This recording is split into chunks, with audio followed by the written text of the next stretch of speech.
Hello friends, అందరికీ నమస్తే. ఈరోజు వీడియో ఏంటంటే man of masses versus global star tags అనమాట. ఇప్పుడు ట్విట్టర్లో కానివ్వండి, ఇన్స్టాగ్రామ్లో కానివ్వండి, యూట్యూబ్లో కానివ్వండి, కొంచెం నెటిజన్స్ దీని మీద అయితే కామెంట్స్ చేస్తున్నారు. ఎలా అంటే, ఫస్ట్ సపోజ్ ఇప్పుడు మనం RRR సినిమా రిలీజ్ అయిన దగ్గర నుంచి కూడా అటు ఎన్టీఆర్ అన్న కానివ్వండి, ఇటు రామ్ చరణ్ గారు కానివ్వండి, విపరీతమైన క్రేజ్ పెరిగింది. సో ఎంత అంటే గ్లోబల్ వైడ్గా రీచ్ వచ్చింది. సో ఆస్కార్ కూడా సొంతం చేసుకున్న వీళ్ళిద్దరికీ ఫ్యాన్స్ అందరూ కూడా నెక్స్ట్ సినిమా ఏం తీస్తారని చెప్పేసి ఎదురు చూస్తూ ఉన్నారు. అప్పుడు రామ్ చరణ్ గారు కొరటాల శివ డైరెక్షన్లో ఆచార్య అనే మూవీ తీశారు. ఇది ఆయన కెరియర్లోనే బిగ్గెస్ట్ లాస్ని సొంతం చేసుకుంది.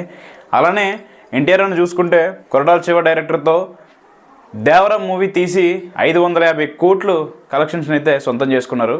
సో ఇక్కడ మనం గమనించుకుంటే కనుక రాజమౌళి తర్వాత ఏ హీరో సినిమా తీసినా అది అట్టర్ ఫ్లాప్ అవుతుంది. అది మనం లైవ్లో చూసాం. But for the first time NTR అన్న మిత్తినైతే బ్రేక్ చేశారు. దేవరాతో సూపర్ హిట్ సొంతం చేసుకొని 550 కోట్లు కలెక్షన్స్ని అయితే సొంతం చేసుకున్నారు. బట్ ఇక్కడ చూసుకుంటే ఎన్టీఆర్ అన్నకి చిన్నప్పటి నుంచి మాస్ ఇమేజ్ ఉండటం, మాస్ ఫాలోయింగ్ ఉండటం, మాస్ కట్అవుట్, ప్రతిదీ కూడా మాస్ ఎలిమెంట్స్ పుష్కలంగా ఉండటం వల్ల ఎన్టీఆర్ అన్నకి మ్యాన్ ఆఫ్ మాసెస్ అనే ట్యాగ్ని అయితే సొంతం చేసుకున్నారు. ఇది ఫ్యాన్స్ యొక్క కోరిక, అలానే అభిమానుల యొక్క కోరిక, న్యూట్రల్స్ యొక్క కోరిక. అందరూ కూడా ఆయనకి మ్యాన్ ఆఫ్ మాసెస్ అయితే కరెక్ట్గా ఉంటుంది అని చెప్పేసి ట్రేడ్ పండితులు కానివ్వండి, నెటిజన్స్ కానివ్వండి, యాంటీ ఫ్యాన్స్ కానివ్వండి, అందరూ కూడా దానికి ఒప్పుకోవటం వల్ల ప్రతి ఒక్కరికి కూడా మ్యాన్ ఆఫ్ మాసెస్ అనే టైటిల్ని ఎన్టీఆర్ అన్నకి అయితే జస్టిఫికేషన్గా ఇవ్వడం జరిగింది. ఆయనకి ఇంతకుముందు యంగ్ టైగర్ ఎన్టీఆర్ అనే పేరు ఉండేది. బట్ ఇప్పుడు చూసుకుంటే మ్యాన్ ఆఫ్ మాసెస్ అంటే ఇంకా మాస్ సినిమా అంటే ఇంకా ఎన్టీఆర్ అనే పేరు గుర్తు రావాలి. At the same time Ram Charan గారికి ఏమో గ్లోబల్ స్టార్ ట్యాగ్ ఇవ్వడం జరిగింది. సో ఇక్కడ చూసుకుంటే చాలామంది ఈ గ్లోబల్ స్టార్ ట్యాగ్ మీద కామెంట్స్ చేస్తున్నారు. ఎందుకంటే ఇప్పుడు ఎన్టీఆర్ అన్న అంటే సినిమా ఫీల్డ్లో బాగా ఎక్స్పీరియన్స్ ఉన్న పర్సన్, అలానే ఇండస్ట్రీలో బాగా సీనియర్ కథానాయకులు. ఇప్పుడున్న యంగ్ హీరోస్లో ఆయన సీనియర్ కథానాయకుడిగా మనం చూసుకోవచ్చు.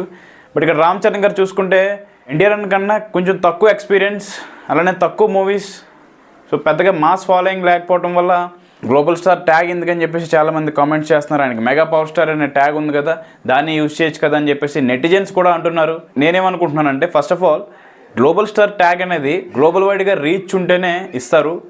సో దాంట్లో రామ్ చరణ్ గారు సక్సెస్ అయ్యారని అనుకోవాలి. RRR మూవీతో గ్లోబల్ వైడ్గా రీచ్ వచ్చింది కదా, ఇన్స్టాగ్రామ్లో కానివ్వండి, యూట్యూబ్లో కానివ్వండి, ఫేస్బుక్లో కానివ్వండి. ఆయనకి గ్లోబల్ వైడ్గా రీచ్ రావడం వల్ల గ్లోబల్ స్టార్ అనే ట్యాగ్ని అయితే ఆయన సొంతం చేసుకున్నారు. బట్ ప్రతి ట్యాగ్కి కూడా జస్టిఫికేషన్ అయితే ఇవ్వాలి. ఆచార్యతో ఆయన డిసప్పాయింట్ చేసినప్పటికీ గేమ్ చేంజర్తో కంబ్యాక్ ఇస్తారనే ఊహాగానాలు అయితే ట్రేడ్ పండితులు చెప్తున్నారు. నాకు తెలిసి శంకర్ గారి కంబ్యాక్ కూడా ఈ మూవీ అవ్వబోతుందని నేను అనుకుంటున్నాను.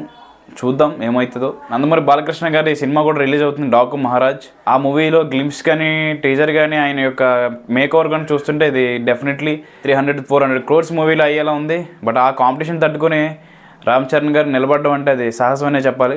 గ్లోబల్ స్టార్ ట్యాగ్ని ఆయన జస్టిఫికేషన్ చేస్తారని నాకు అనిపిస్తుంది. చాలామంది నెటిజన్స్ కూడా ఈ ట్యాగ్ మాకు వద్దు, మాకు మెగా పవర్ స్టారే కావాలని చెప్పేసి కావాలని కామెంట్స్ చేస్తున్నారు. కొంతమంది ఏమంటున్నారంటే, గ్లోబల్ స్టార్గా రీచ్ ఎక్కడ ఉంది, రీచ్ లేదు కదా అని చెప్పేసి కొంతమంది అంటున్నారు. కరెక్ట్ కాదు ఫ్రెండ్స్. ఒక ట్యాగ్ని ఒక పర్సన్కి ఇచ్చిన తర్వాత అది మీకు నచ్చినా నచ్చకపోయినా అది మీరు చూడాలి. అదే ఆ ట్యాగ్ అంటే.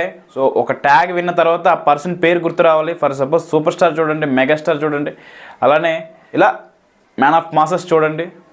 ఇలా ఒక ట్యాగ్ విన్నట్టే ఆ పర్సన్ గుర్తు రావాలి. అందుకే ఆయనకి గ్లోబల్ స్టార్ ట్యాగ్ని అయితే ఇవ్వడం జరిగింది. సో అది మరి వీడియో. ఈ వీడియో అయితే మీకు నచ్చింది అనుకుంటున్నాను. ఈ వీడియో మీకు నచ్చినట్టయితే మన వీడియోని లైక్ చేసి, షేర్ చేసి, సబ్స్క్రైబ్ చేయడం మాత్రం మర్చిపోకండి. Bye guys, love you all.